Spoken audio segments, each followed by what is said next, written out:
Senator Rapi Tulfo, nawa'y matulungan niyo po kami. Hindi po ito pinadala ng kapatid ko. Babala sa lahat ng mga Pilipino abroad, mag-ingat kayo sa pagpapadala sa LBC dahil grabe na ang mga magnanakaw sa delivery ng LBC. Kung dati ay paisa-isa lang ang kanilang hinuhugot sa mga balikbayan box, ngayon ay hindi na. Hindi na basta dumudukot lang ng konting gamit. Bultuhan na ang kanilang ginagawa at hindi lang ito. Meron din silang kalukuhan na papalitan ang laman ng inyong mga balikbayan box, papalitan ng mga gamit na dugyot, mga babaho at kung ano-ano pa para lang mangmukhang puno ang balikbayan box na pinadala nyo sa Pilipinas. Ang balikbayan box na pinaghihirapan nyong mapuno na halos umabot ng buwan o taon ay nanakawin lang pala ng mga kawatan. Gaya na lamang nitong sinapit ng pamilya ng isang OFW ang nadismaya ng lumo ng gusto matapos mabuksan at makita ang laman ng kanilang balikbayan box. Napadala ng kanilang kaanak through LVC hari ng padala na umano'y matagal ng pinagkakatiwalaan ng kanyang kapatid. Ngunit ninakaw ang lahat ng padala ng mahigit 160,000 pesos at ang nakakalungkot pa, pinalitan ng mga basura ang laman ng bagahe. Ito po yung logo. Ang logo ng shipping company na pinagkatiwalaan ng kapatid ko. Yung helmet na nagkakahalagang 25,000, ayan, napalitan. Isang lalaki magpapadala ng ganito. Kaya nagtataka ako, nag-usap kami. Inilabas ito ng kaanak ng OFW upang magbigay babala sa lahat ng mga Pilipino na nasa abroad, lalo na sa mga may nais magpadala ng balikbayan box sa Pilipinas through LVC para makapag-ingat at para malaman daw po ng lahat na may ganitong mga pangyayari. Kwento kasi ng kapatid ng OFW, nagpadala umano ng balikbayan box ang kanyang kapatid na nasa Riyadh na naglalaman umano ng helmet na nagkakahalaga ng 25,000 pesos at bike na nagkakahalaga ng 100,000 pesos mahigit at mga branded na sapatos. Pero laking gulat na lang ng pamilya dahil nang buksan nila ang balikbayan box, puro na umano mga basura ang laman ng balikbayan box na pinadala ng kanyang kapatid. Bukod tayong bakas lang umano ng bike sa karton ang kanilang nakita. Dineclare ng kapatid ko to sa LBC, used bike. Used bike naman, yun nilagay dito. Binili niya yung bike na yun, mahigit 100,000. Mahigit. Pinul setup niya, ginagamit niya doon. Ngayon, dahil nagbabadya yung kumpanya nila na magsara, pinabagahe niya, dineclare niya yung used bike. At ito po yung bakat ng pinaka-mags ng bisikleta, yung pinaka sa gitna. Ayan, magkabila 100,000 mahigit. At ito po yung bakat ng pinaka-mags ng bisikleta. Ang instruction ng kapatid ko sa akin, nilagay niya yung gulong ng bisikleta niya magkabila. Tapos nakagitna yung frame. Itong courier na to, ito, may postcode na 12744 na nanggaling ng bansang Riyadh. Walang tumambad. Walang tumambad na gulong, ng frame, ng tools. Labis na pinanghihinayangan ng kapatid ng OFW ang mga gamit na ninakaw ng mga kawatan. Dahil anya sa kanya, pinaghihirapan umano ng kanyang kapatid sa abroad yung mga gamit na pinadala sa kanila. Dugot pawis ang pinuhunan, tapos ganito lang umano kadali nakawin ng mga magnanakaw.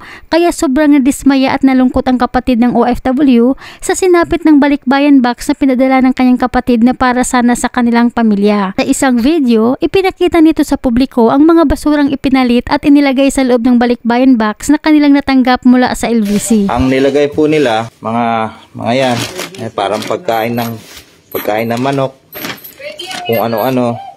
Yung helmet na nagkakahalagang 25,000, ayan, napalitan. Yung mga tsinelas na Adidas, Nike, wala. Itong basura na to, siguro ito, ninakaw din sa ibang shipping ito. Hindi po ito pinadala ng kapatid ko. Ito yung nilagay nilang laman. Yan. Yan, mga nilagay na basura. Isang lalaki magpapadala ng ganito. Kaya nagtataka ako, nag-usap kami. May sinabi akong sabon, wala daw pong pinadalang sabon ng kapatid ko. Ito yung sabon na tumambad sa akin. Pagkain ng manok, mga damit-damit. Yung mga tools, siguro mamantakin mo nasa 150,000 o 160 yung mga ninakaw sa box na to.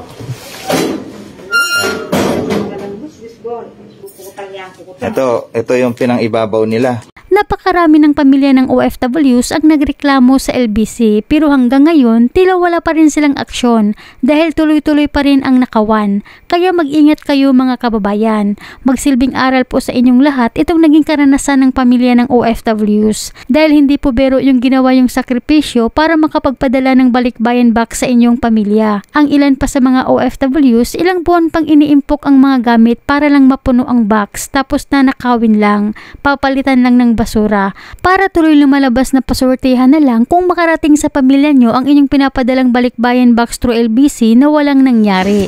Maging aral po sa atin to at magsilbing babala sa mga babae natin na nasa ibang bansa na nagpapakahirap, nagpapadala sa mga pamilya para may maipadala sa kanila, naninanakaw. At ito po yung logo ang logo ng shipping company na pinagkatiwalaan ng kapatid ko. Kung makarating man po ito kay Senator Rapi Tulfo, sa mga kaibigan ko nanunungkulan dito po sa bayan ng Concepcion, Tarlac, okay, matulungan nyo po kami. Kung hindi man natin mabawi yung ninakaw sa kapatid ko, at least mahuli po natin itong kawatan na yung sumisira sa magandang imahe ng kumpanyang ito. Alam ko hindi kasalanan ng carrier na to ang pagkawala ng gamit ng kapatid ko. Pero merong empleyado, hindi ako nagkakamali, kababayan pa po natin, ang sumisira sa magandang pangalan ng kumpanyang ito. At sa kumpanyang ito, sana kayo po mismo ay gumawa ng aksyon. Gumawa po kayo ng aksyon para mahuli ninyo yung demonyong sumisira sa pangalan ninyo. Ito, sa pagkalaki-laki ng box, yun ang pinaglalagay na laman. Kayo nasa abroad dyan, ang mga kababayan namin, nagbabalak magpadala, baka matsyempuhan po ninyo yung demonyong kawatan na empleyado ng kumpanyang LBC. Yan. So yung LBC po mismo, sana gumawa po kayo ng aksyon para sa ikagaganda. Para sa inyo rin po itong video na ginawa ko to, maging babala din po sa inyo at maging aral. Ito nangyari sa kapatid ko at sa amin. At pakikalat na rin po para po sa mga kababayan natin na nasa malayong lugar, nasa ibang bansa, para hindi po pamarisan at hindi matulad sa nangyari sa amin at sa kapatid ko. Kahit saan na lang may magnanakaw, mapa-airport man o sa mga cargo company. Kaya mag-ingat kayo mga kababayan.